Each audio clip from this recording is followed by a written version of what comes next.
Dave Campbell's Texas Football here at the DFW Coaches Clinic in Grapevine. Here with broadcaster Grant Freeman. You may remember him from his call of the Carthage versus China Spring regional semifinal matchup on TexanLive.com. Do you have a straight gig?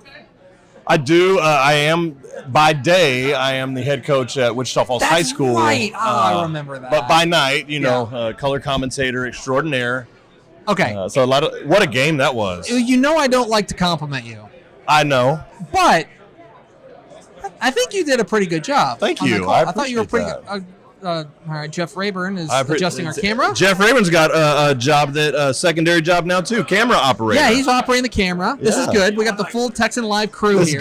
This is great. We are doing this multitasking. Rayburn, you're hired, dude. All right. It was a great game. Awesome. You got to have a great opportunity. And I think people may not know this, but there was a time where broadcasting was before you decide to get a real job as a coach. Correct. Being part of the Leering Press was something you were thinking about, right? Yeah, so I had the opportunity coming out of college. I did some radio for Angelo State University, the Harvard on the Concho, as we like to call it. But got to do some color. Did a little play-by-play for a while as well. Figured out that was not for me. Mm-hmm. But really loved it, man. I absolutely loved it. And so then when I got back in the booth for the Carthage China Spring team, I was so fired up. It was so much fun. And of course, when you got a good game, it kind of calls itself. It was a great game. And also, I mean, you can say that you called a game for the state champions. Oh, yeah, definitely. So really, you're the reason they won the state championship. I don't think there's really any. That's an A to B thing. So are they sending me a ring? We can. Mr. Bell, Mr. Beatty, who just now got the job. I was going to say, you're size 9. Size 9. Right. All right, let's talk some Coyotes football. Yeah. How would you take a look when you take a look at last year, the 2021 season? How would you assess the way that you guys were able to come through that? So it was a strange year for us. We got into it, and by district time, we were on our third quarterback. And so it was such a weird up and down, broken season. Got on a roll there in district, got into the playoffs, and then had just a tough first-round matchup with Grapevine.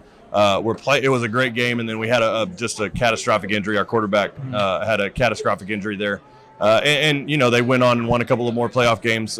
Kudos to them. And so it's such a weird year for us. But anytime you end in the playoffs, that's a success. And then we look forward to going forward, getting to drop down a division and see what we can make noise in 4A Division I. Yeah, you mentioned hanging with a team like Grapevine and being in that good team that I believe regional finalists maybe. Correct. Something like that. Is that something that is you guys are talking about in the locker room? Be like, guys, look, we can hang with anybody that we're here with. Is that something you guys are harping on? I think you have to with your kids. We talk to our kids all the time about being able to just play the team across from you, and so you don't look at rankings or things like that. And we have to play a tough schedule. We had Lubbock Cooper and Ryder in our division, and so we just try to go out and play. Played well with Grapevine, and then we bring back 26 kids, from a team that was playing very well over the last few years in 5A, and we're excited about the future and the small future that Wichita Falls High School has over the last 2 years of its existence over the next 2. That is interesting. For those who don't know, you guys are going to consolidate, correct? And so I'm interested in how what those types of conversations are like, because it's obviously a little bit different, There's not, 3 years from now, you can't really project out. So what? How is that vibe right now at the school? So one of the things that I've talked about with our kids and our coaches as well is, we're all excited for the new schools to hit and for that to come, but we can't be worried about 3 years. We can't spend all of our time worrying about 3 years from now, and we lose what we've got in the next couple of years. And so we try to keep, while we're excited about the future, we're really more focused on the present and the job that we have to do over the next 2. All right, and you mentioned you guys are dropping down. Realignment comes out next week. Who knows what the UIL has drawn up for you? I've heard the Rio Grande Valley. I don't know how much you like driving. We are used to driving. We've seen the Panhandle over the last few years, so why not Rio Grande Valley? It'll be fine for us. I think that's just just a couple hours down. Yeah, it's a hop, skip, and a jump. I think there's a notion that people are going to look at that and say, oh, 5A down to 4A. Things get easier. you of all people know that's not the case. Correct. You guys are moving in there. How do you make sure that your kids don't fall into that trap of thinking, hey, we're dropping down a classification, things are gonna be a lot easier? Yeah, so I've had some experience with that at Springtown and at Brownwood, and I don't think that you can. I think that too many people worry about the classifications and moving those. We didn't lose any kids. Our number is actually higher than what it was when we were at the last realignment.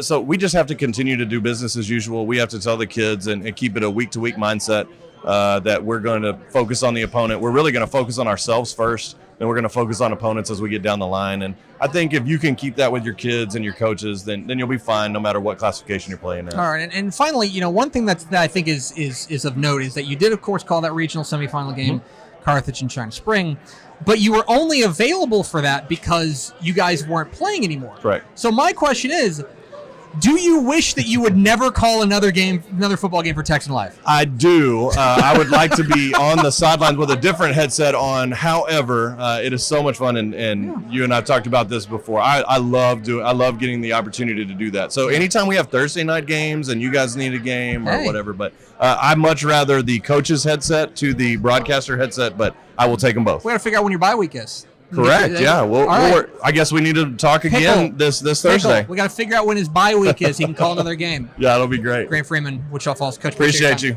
Thanks so much for watching that video. If you would like more and to be notified when they come out, go ahead and click that subscribe button right down there. You can also watch Texas Football Today every day live at noon on TexasFootball.com, Facebook, Twitch, and right here on YouTube. For more of the best coverage of Texas football in the Lone Star State, go to TexasFootball.com/subscribe.